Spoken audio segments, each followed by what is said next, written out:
The security guard laughed right in my face. "Nice try, ma'am, but I see the CEO's wife every single day." He pointed across the lobby. "There she is now." That's when my world tilted sideways, because walking through those glass doors with a designer handbag and my husband's favorite coffee wasn't some stranger. It was my sister Sarah. "Where are you watching from today? Drop your location in the comments below and hit that like and subscribe button." Let me back up and explain how I got to this moment of pure humiliation. 3 months earlier, my husband David had gotten the promotion of his dreams, CEO of Henderson & Associates, a prestigious downtown firm. The catch? The company was 2 hours from our suburban home. "It's temporary," he'd assured me, kissing my forehead like I was a child. "Just until we figure out the logistics." I'm Margaret Foster, 52 years old, and apparently naive enough at my age to believe that 3 months of weekend visits and daily phone calls would be enough to keep a 28-year marriage intact. David had always been charming, the kind of man who remembered anniversary dates and brought flowers for no reason, the kind who made other wives envious at dinner parties. At 54, he was still devastatingly handsome, with salt and pepper hair and the kind of confidence that came from years of success. "Maggie," he'd say in that warm voice that used to make my knees weak, "you know I'd never do anything to hurt us. This job is for our future." Our future. What a joke that turned out to be. Sarah had been my constant companion through those lonely months. My younger sister by 4 years, she'd moved back to town 9 months ago when her marriage to Richard started falling apart. "Just temporarily," she'd said, echoing David's favorite phrase. She'd curl up on my couch with wine and tissues, crying about her husband's emotional distance while I rubbed her back and made supportive noises. "Men are such liars," she'd sob. "How do you know David isn't changing up there in the big city?" I'd laugh it off. My David wasn't like that. My David called every night at exactly 8 o'clock. My David sent sweet text messages and promised to come home every Friday. The irony wasn't lost on me now. Over the years, David had gradually trained me not to ask too many questions about work. "Business is boring." "Sweetheart," he'd say, whenever I showed interest in his projects. "Let me handle the stress so you don't have to." He'd made me feel protected, sheltered from the complicated world of corporate politics. Now I realized he'd been training me to be the perfect Mark. I'd planned the surprise for weeks. David's 54th birthday was coming up, and I wanted to do something special. Something that would remind him why he married me in the first place. I'd gotten his assistant's number from his business cards and convinced her to help me coordinate the surprise. I'd bought a new dress, blue, his favorite color, and made reservations at that Italian restaurant he'd mentioned loving. Sarah had been so supportive. "That's such a sweet idea," she'd gushed. "David is lucky to have someone who cares so much." She'd even helped me pick out the dress, insisting the blue one was perfect. "It brings out your eyes," she'd said. Now, standing in that marble lobby watching my sister chat with the security guard like they were old friends, I realized she'd been right about one thing. Men are liars. She'd just forgotten to mention that sometimes women are too. The guard was still talking. "Mrs. Henderson comes by every day around this time. Real nice lady, always has coffee for her husband." Mrs. Henderson. My married name, my identity. Being worn by my sister like a costume. Sarah finally noticed me standing there. For just a second, her face went completely white. Then, like the actress she'd always been, she recovered. "Maggie!" she called out, walking toward me with arms outstretched. "What a surprise! What are you doing here?" What was I doing here? I was discovering that my entire life was a lie. "I came to surprise David for his birthday," I managed to say, though my voice sounded like it was coming from underwater. Sarah's face did this little twitch, barely noticeable unless you'd known her your whole life like I had. "Oh, honey," she said, reaching for my arm. "Didn't David tell you? He had to fly to Chicago this morning. Emergency client meeting." Her voice was smooth as silk, but I caught the slight tremor. Sarah had never been as good a liar as she thought she was. The security guard looked confused. "But ma'am, Mr. Henderson is upstairs. I saw him go up an hour ago." Sarah shot him a look that could have frozen hell over. "You must be mistaken, Tom." Tom. She knew his name. Of course she did. I was beginning to understand how much planning had gone into this deception. "Actually," Tom continued, bless his honest heart, I was just telling your sister here how you come by every day. Mrs. Henderson, right? He looked between us, finally seeing the family resemblance. Wait, are you two sisters? The silence stretched like a piano wire about to snap. This is awkward, Sarah laughed, but it sounded forced. Maggie, maybe we should talk privately. Oh, we're going to talk, I said. But first, I'm going upstairs to wish my husband happy birthday. Sarah grabbed my elbow. Maggie, please, let me explain. Explain what? Explain why you know the security guard's name?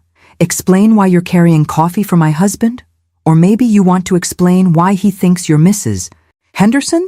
People were starting to stare. A woman in a power suit paused by the elevator, clearly listening. Two men in expensive suits had slowed their conversation to watch our drama unfold. Ladies, Tom interrupted nervously, maybe you should take this somewhere private? Sarah was gripping my arm now, her perfectly manicured nails digging in. Maggie, you don't understand. It's not what you think. Really. Because what I think is that you've been playing house with my husband while I've been home feeling sorry for you about your marriage problems. My voice was getting louder, but I didn't care. What I think is that every night when he called me at 8 o'clock, you were probably sitting right there listening. The color drained from Sarah's face completely. That's not... Ladies! A voice boomed across the lobby. I turned to see David stepping out of the elevator, straightening his tie. His face went through about 6 different expressions in 2 seconds. Surprise, panic, guilt, and then something that almost looked like relief. Maggie, he said, walking toward us with that easy confidence I'd fallen in love with 28 years ago. What a wonderful surprise.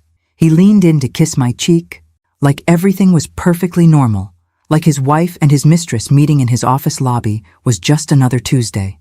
But I stepped back. Happy birthday, darling, I said sweetly. I brought you a present.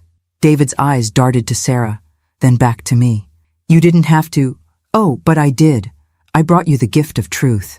I looked around the lobby at all the people pretending not to listen. You see, I was going to surprise you with dinner and a romantic evening. Instead, I get to surprise you with the fact that I know you've been screwing my sister. The lobby went dead silent. David's charming mask finally slipped. Maggie, please, David said, his voice dropping to that concerned, reasonable tone he used when he wanted to make me feel like I was being irrational.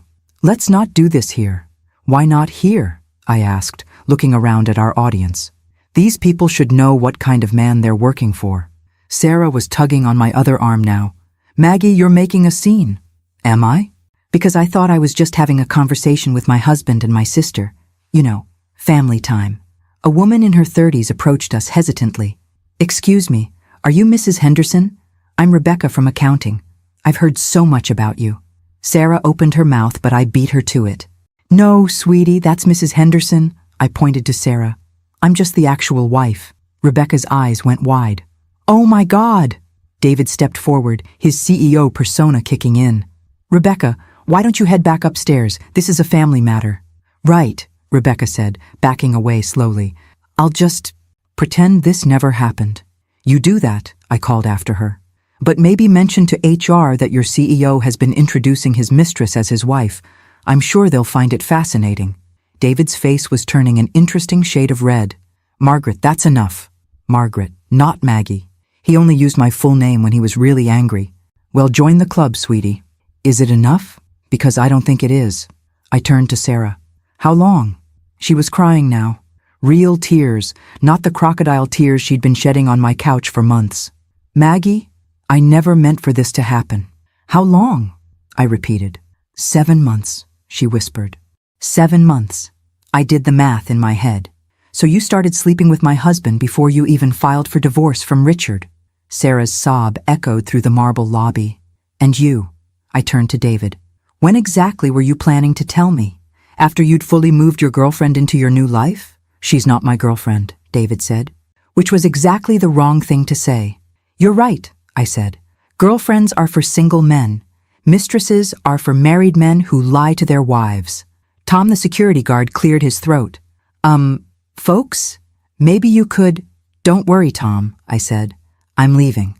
But first, I want you to know something. For the past 3 months, every time this woman came in here claiming to be Mrs. Henderson, she was lying. I'm Mrs. Henderson. Margaret Foster Henderson, and I've been married to that man for 28 years. Tom looked mortified. Ma'am, I'm so sorry. I had no idea. Of course you didn't. They fooled you completely. Sarah's been using fake ID and forged documents to get past security. I looked at my sister. Isn't that right, Sarah? Sarah's face crumpled further. The fake Mrs. Henderson persona was dissolving in front of everyone. Maggie, wait! Sarah called after me as I started walking toward the exit. I stopped and turned around one last time. The lobby was completely silent, except for the click of my heels on the marble. You know what the funny part is? I said loud enough for everyone to hear. For months, you've been crying on my shoulder about Richard's betrayal, telling me how men can't be trusted, how they're all liars and cheats. I paused for effect. At least you were half right. Then I walked out of that building and into the rest of my life. The drive home was a blur. I white-knuckled the steering wheel and tried to process what had just happened. 28 years. Gone. Just like that. My sister, my baby sister who I'd protected her entire life, had stolen my husband and my identity. My phone started ringing before I'd even pulled into my driveway. David, of course. I let it go to voicemail. Then it rang again. Sarah this time. Voicemail. Then David again. I turned the phone off. Inside the house, our house, though I guess it was just my house now, everything looked exactly the same. The wedding photo on the mantel, still smiling like idiots. David's coffee mug in the sink. Sarah's wine glass from last night when we'd shared a bottle, and she'd cried about how lonely she was. The wine glass went first, right into the trash can with a satisfying crash. Then I sat on the couch where Sarah had spent countless hours playing the victim, and I started to laugh. Not happy laughter, the kind of laughter that bubbles up when your brain can't quite process how spectacularly stupid you've been. 7 months. I'd spent 7 months feeling sorry for my sister while she was living my life. 7 months of, "How was your day, darling?" phone calls while she was probably lying naked next to him. 7 months of weekend visits where David seemed distracted and tired, because he was probably exhausted from juggling 2 women. My phone buzzed. I'd forgotten I'd only turned off the sound, not the power. A text from Sarah. "Please let me explain." Oh, she wanted to explain. Perfect. I turned the sound back on and called her. "Maggie, thank God." "Start talking," I said. "And Sarah, don't you dare lie to me, not anymore." I could hear her crying. I never meant for this to happen. When I moved in with you 9 months ago, I was so broken. Richard was filing for divorce, and when David would call, sometimes I'd answer because you were in the shower or busy. When did it start? The feelings or the physical part? Both. A long pause. The feelings started after about 2 weeks. He was so kind to me, Maggie. He'd ask how I was doing, really listen.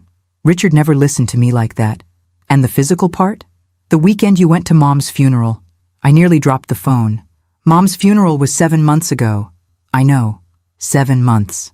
My mother's funeral, where I'd driven 5 hours to bury the woman who'd raised us both, where I'd held Sarah while she sobbed about how alone she felt.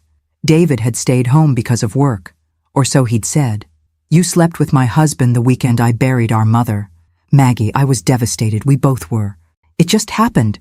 It just happened 7 months ago, and it's been happening ever since. Yes, at least she was being honest now. Sort of. And the divorce from Richard? You told me you filed 2 months ago. Another pause. Richard filed 8 months ago. It was finalized last month. So you lied about that too. I was embarrassed. Richard found out about... She trailed off. About what? About an affair I had with his business partner. That's why he filed for divorce so quickly. So Sarah had a pattern of sleeping with unavailable men. Wonderful. Sarah? Yes? Don't ever contact me again. I hung up and threw the phone across the room. It hit the wedding photo, sending glass cascading across the hardwood floor. Perfect. Everything was broken now. That's when I realized something that should have scared me, but instead felt oddly liberating. I had absolutely nothing left to lose. The next morning I woke up on the couch surrounded by tissues and empty wine bottles. My head felt like someone had used it for batting practice, and my mouth tasted like I'd been gargling with regret. But for the first time in months, my mind was crystal clear. I had work to do. First stop, Helen Morrison, the best divorce attorney in town. I'd Googled her at 3 in the morning after the wine had worn off. She specialized in high-asset divorces with significant deception factors. Perfect. Helen's office was everything you'd expect from someone who charged $500 an hour. Leather furniture, degrees on every wall, and a receptionist who looked like she could intimidate a Supreme Court justice. "Mrs. Henderson," Helen said, shaking my hand with a grip that could crack walnuts. "I understand your husband has been creative with the truth." I told her everything, the whole sordid story. Helen took notes without once looking shocked, which either said something about her professionalism or the general state of humanity. "How long has he been at this new position?" she asked. 3 months. "And his salary?" I told her. Her eyebrows went up slightly. "Stock options?" "Yes." "Property?" "The house is in both our names. He has a 401k, some investments. And now, whatever this new job comes with." Helen was scribbling furiously. "And your sister. Have you verified her divorce status? She says Richard finalized it last month, 8 months after he filed. We'll need to verify that independently. And Mrs. Henderson, based on what you've told me, I think we need to do some serious financial investigation." 3 hours later, I walked out of Helen's office with a private investigator's card and a court date for temporary orders. Helen's people were going to dig into David's finances, verify Sarah's story, and something called asset tracing. "Mrs. Henderson," Helen had said as I was leaving, "in cases like this, people often discover their spouse has been hiding assets for longer than they realize. Be prepared for some surprises." Surprises. As if I hadn't had enough surprises for one lifetime. My phone had been buzzing all morning. 23 missed calls from David, 15 from Sarah, a few from numbers I didn't recognize, probably David's lawyer or his assistant. I ignored them all. Instead, I drove to the bank. "I'd like to check the balance on all our accounts," I told the teller. What I found made my blood run cold. The checking account that should have had about $15,000 had $300. The savings account was completely empty. The investment account we'd been building for retirement had been liquidated 2 months ago. "Where did the money go?" I asked. The teller pulled up the records. It looks like there were several large transfers to an account under Henderson Holdings LLC. Henderson Holdings, David's company? Or something else entirely? "Can you tell me when these transfers started?" The first one was 18 months ago. Small amounts at first, then larger ones in the past 6 months. 18 months. David had been stealing from us for a year and a half, long before the fake promotion. This wasn't a recent decision, it was a long-term plan. I drove home in a daze. David had been methodically draining our accounts while I trusted him completely. The promotion, the move, the charming phone calls. It had all been theater, a performance to keep me calm while he dismantled our entire financial life. When I pulled into the driveway, Sarah's car was parked in my spot. She was sitting on my front steps, makeup smeared, looking like she'd slept in her clothes. When she saw me, she jumped up. "Maggie, please, we need to talk." "We talked yesterday. You hung up on me. I should have hung up 30 years ago." Sarah followed me to the door. "Please, 5 minutes. That's all I'm asking." Against my better judgment, I let her in. "I need to tell you something about David," she said the moment we were inside. "Something I should have told you yesterday." "What now?" Sarah took a shaky breath. "He's not really the CEO of Henderson and Associates." The world tilted again. "What do you mean?" "I mean he's been lying to both of us." "Sarah," I said very slowly, "sit down." She perched on the edge of the couch like she was ready to run. Smart girl. "David didn't get promoted to CEO of Henderson and Associates, did he?" Her face went white. "No, he started his own consulting firm called Henderson Holdings about 2 years ago. He's been using that to con people. 2 years. Not 18 months like the bank records suggested. He'd been planning this even longer." "What exactly did he tell you?" "He said his consulting business needed private investors to expand, that we'd be partners in building something amazing." Sarah's voice broke. "I gave him my divorce settlement, Maggie. All of it." "How much?" $250,000. I felt sick. "When?" 4 months ago. He said once the business took off, we'd have enough money to start fresh somewhere new. The pieces were clicking into place. David wasn't just cheating. He was running an elaborate investment scam, using his charm to convince women to give him money. "Sarah, how many other women do you think he's doing this to?" She stared at me. "Other women?" I pulled out my phone and started Googling. It didn't take long to find what I was looking for. Henderson and Associates is a real company. Want to know who their CEO is?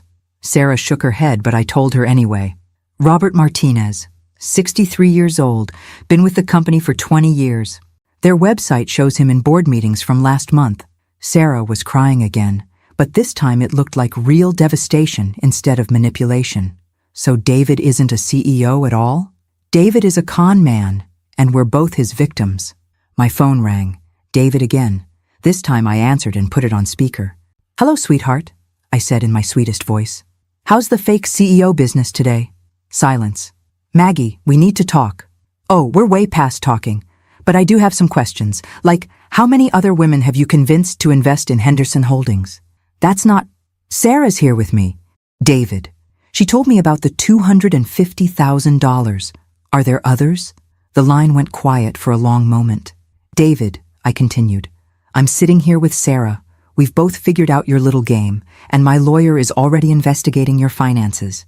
So you have a choice. You can tell us the truth now, or you can explain it to the FBI later." "Maggie, please, let me explain. Explain how you've been running investment fraud for 2 years? Explain how you forged my signature on financial documents? Or maybe explain how you've been using my sister's emotional vulnerability to steal her money?"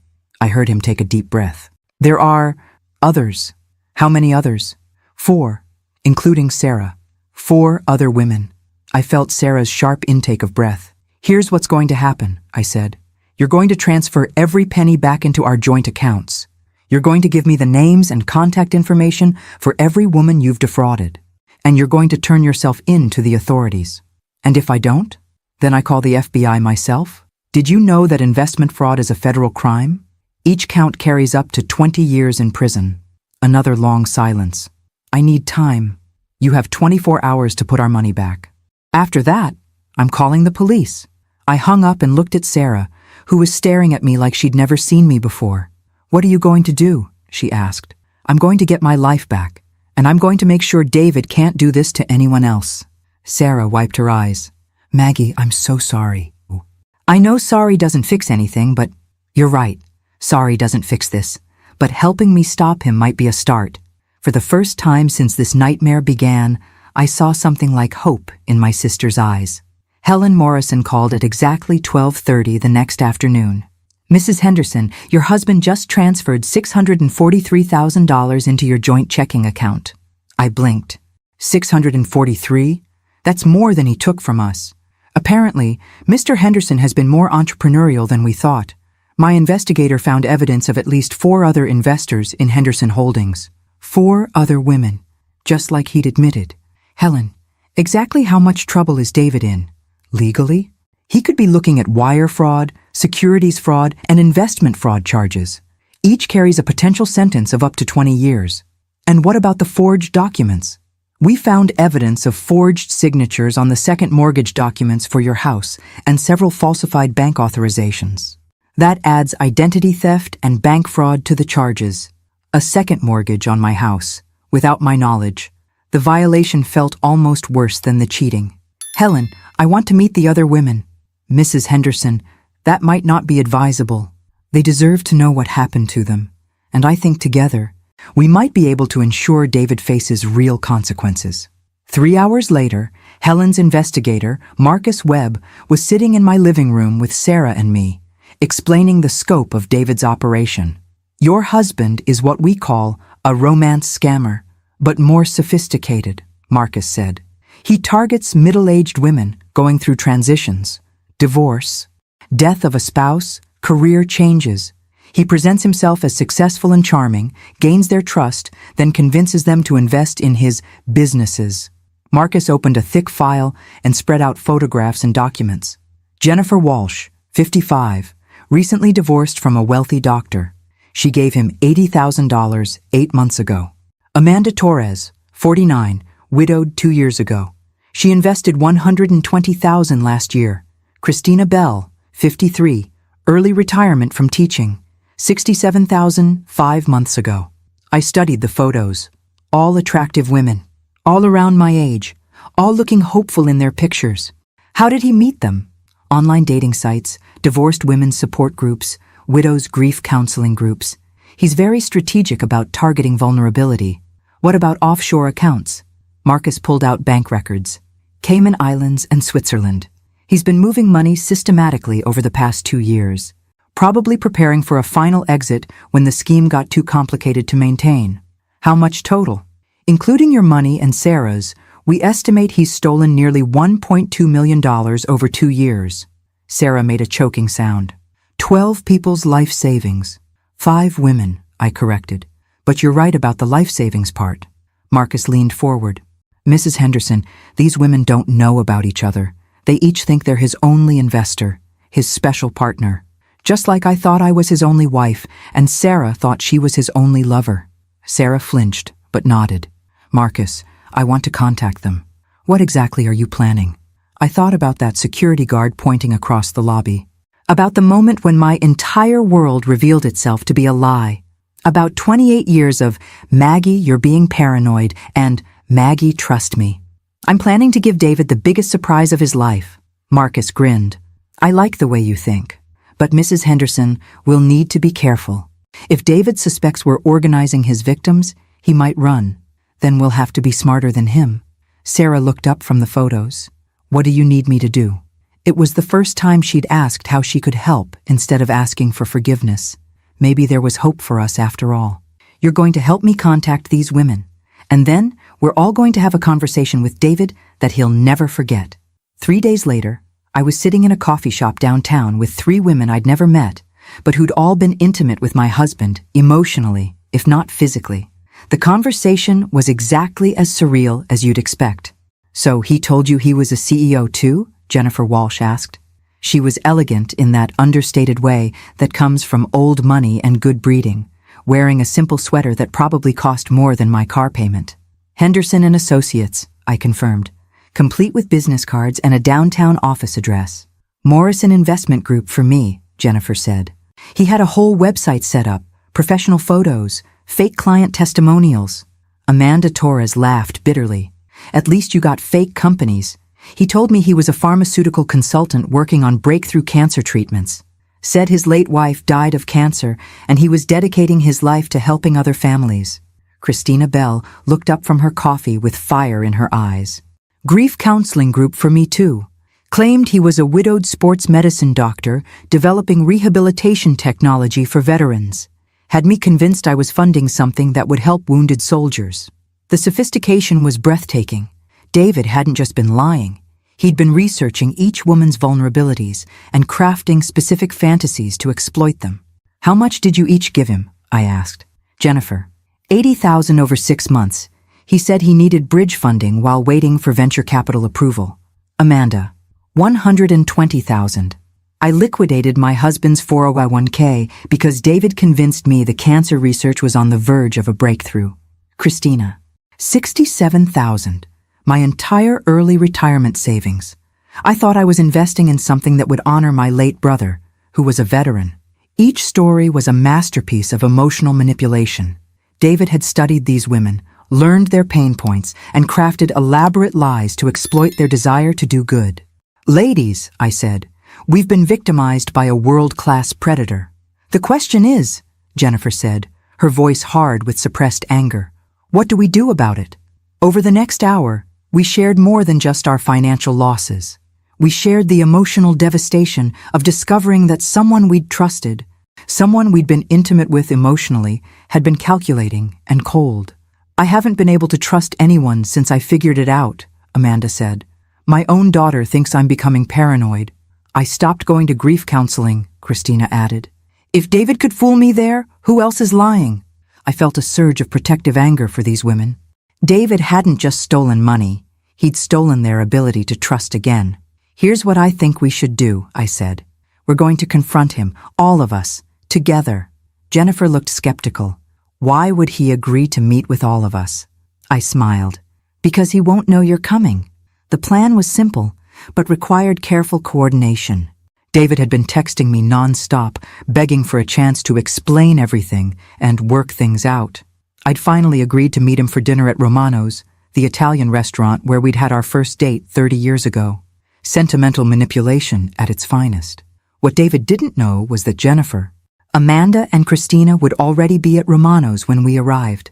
Marcus Webb would be recording everything from a corner table with professional equipment, and Sarah would be outside as backup in case David tried to run. "What if he recognizes us?" Christina asked. "He might," I admitted, "but that's part of the point. I want him to see all of us together and realize that his carefully compartmentalized world is falling apart." Amanda leaned forward. "And then what? He apologizes and we all feel better? Then we give him a choice. He can cooperate with the FBI investigation and help us recover everyone's money. Or he can face federal charges without any plea deal possibility." Jennifer smiled for the first time since I'd met her. "I like it. When do we do this?" "Tomorrow night," I said. "Ladies, it's time to take our power back." Friday night arrived with the kind of crisp autumn air that used to make me feel romantic. Now, it just felt like justice. I arrived at Romano's 15 minutes early and found the other women already positioned around the restaurant. Jennifer was at the bar, looking like she was waiting for a date. Amanda sat alone near the window with a book, appearing to enjoy a quiet dinner. Christina was at a corner table with Marcus, playing the role of a business colleague discussing contracts. At exactly 7 o'clock, David walked in wearing the navy suit I'd bought him for his birthday 2 years ago. He looked nervous, but hopeful, like a man who thought he might still be able to salvage something from the wreckage. "Maggie," he said, kissing my cheek, "you look beautiful." "Thank you. You look like a lying, cheating con man, but the suit is nice." David's smile faltered, but he pulled out my chair. "I know you're angry. David, before we start talking, there are some people I'd like you to meet." I gestured to Jennifer, who stood up from the bar and walked over. David's face went white. "Jennifer Walsh," I said pleasantly. "I believe you two know each other?" David's eyes darted around the restaurant, finally recognizing Amanda and Christina. "What is this?" "This is accountability," Jennifer said, pulling out a chair and sitting down.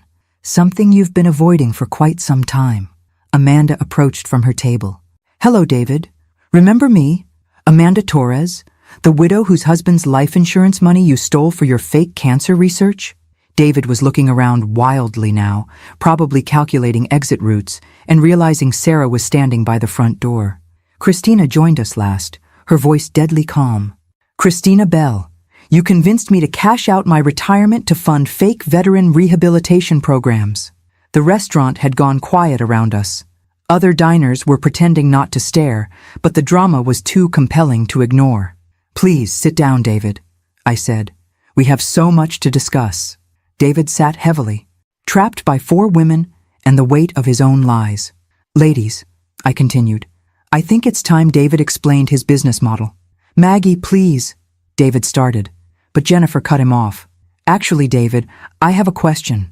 When you were telling me about your late wife's cancer battle, were you thinking about the $80,000 I'd given you? Or were you genuinely enjoying the performance?" David's mouth opened and closed soundlessly. "Wait," Amanda said, leaning forward.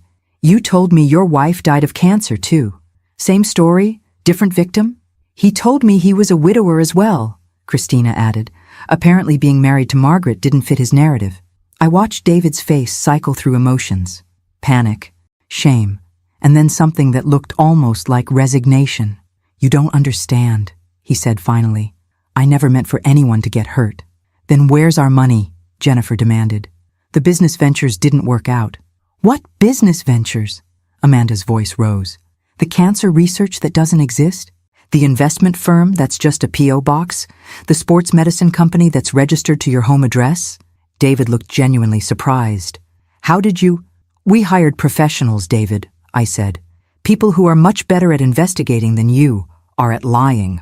Marcus Webb stood up from his corner table, pulling out his private investigator credentials. "Mr. Henderson, I think it's time we discussed federal crimes." As Marcus began explaining the charges David was facing, I watched my husband of 28 years finally confront the magnitude of his deceptions. Wire fraud, securities fraud, identity theft, bank fraud. The list went on. "Ladies," Marcus continued, "Mr. Henderson has a choice. He can cooperate fully with federal investigators, help recover the stolen funds, and potentially receive a reduced sentence. Or he can face the full weight of federal prosecution." David looked around the table at 4 women whose lives he'd destroyed. "What do you want from me?" "We want our money back," Jennifer said simply. "We want you to face consequences," Amanda added. "And we want to make sure you can't do this to anyone else," Christina finished. I leaned forward. "David, you have 24 hours to decide. Cooperate or face 20 years in federal prison." For the first time since I'd known him, David Henderson looked like a defeated man. 2 weeks later, David signed a plea agreement with federal prosecutors. He would serve 8 years in prison and pay full restitution to all victims. The offshore accounts yielded enough money to cover everyone's losses with interest. But more importantly, the four of us had formed something unexpected, a friendship forged in shared survival. 18 months later, I was standing in the conference room of our new consulting firm, Truth Seekers, watching Amanda give a presentation to a room full of federal agents about romance scam prevention. Jennifer was handling our legal affairs. Christina managed our outreach programs, and I oversaw investigations. What had started as 4 women seeking justice had become something much larger, a resource for other fraud victims and a thorn in the side of con artists everywhere. "Margaret," Christina called from her desk, "we've got another case. Woman in Phoenix, similar pattern to what David did to us." I walked over to review the file. Nancy Rodriguez, 56, recently divorced. She'd met a charming man online who claimed to be a doctor working overseas. He needed money for emergency medical equipment. The story was different, but the manipulation was identical. "Set up a call with her," I said. "Let's see how we can help." My phone buzzed with a text from Robert Chen, the man I'd been dating for 6 months. We'd met at one of my financial literacy seminars, where he'd approached me afterward and said, "I'm an accountant who lost his wife to cancer. You're a fraud investigator who lost your husband to crime. Want to compare spreadsheets over coffee?" It was the most honest pickup line I'd ever heard. Robert's text read, "Dinner tonight? I'll cook. Fair warning, I'm making my famous lasagna and you know what that does to your willpower." I smiled and typed back, "My willpower is excellent. It's my restraint that's questionable." 6 months of dating an aggressively honest man had taught me the difference between charm and authenticity. Robert showed me his tax returns on our 3rd date. "You deserve to know what you're getting into." He introduced me to his adult children on our 2nd month. They should meet the woman who's making their father smile again. He was the opposite of David in every way that mattered. Sarah walked into the office carrying coffee and looking healthier than I'd seen her in years. After 18 months of therapy and making amends, she'd become our office manager. It wasn't the same relationship we'd had before. That innocent trust was gone forever, but it was something new, something built on honesty instead of assumption. "Maggie," she said, using the nickname she'd earned back through months of proving herself trustworthy. "The reporter from 60 Minutes called. They want to do a follow-up story on David's sentencing." I considered it. The publicity had been good for business, but I wasn't interested in revisiting that particular nightmare. "Tell them no.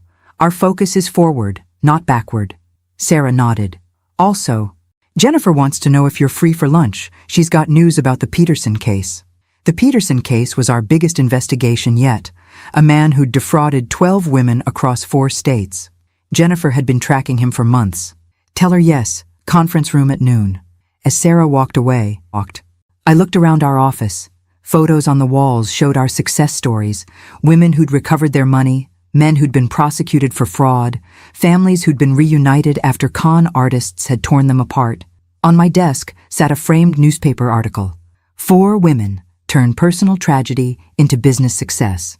The photos showed us at our grand opening, standing together in front of our Truth Seekers sign. Jennifer with her elegant composure, Amanda with her fierce determination, Christina with her protective fire, and me, Margaret Foster, survivor. My phone rang. Robert's name on the caller ID. "Hey there," I answered. "Hey yourself. I just finished reviewing the quarterly reports you asked for. Your business is growing faster than we projected. Good problems to have. The best kind. So tonight, my place or yours?" I looked out the window at the city where I'd lived my entire life, where I'd been married for 28 years to a man I'd never really known, where I'd built a new life from the ashes of betrayal. "Yours," I said, "but I'm bringing dessert." "What kind?" "The kind that proves I'm full of surprises." Robert laughed. "Margaret Foster, you continue to amaze me." Margaret Foster, not Margaret Henderson. Never again. After hanging up, I reviewed my schedule for the rest of the day.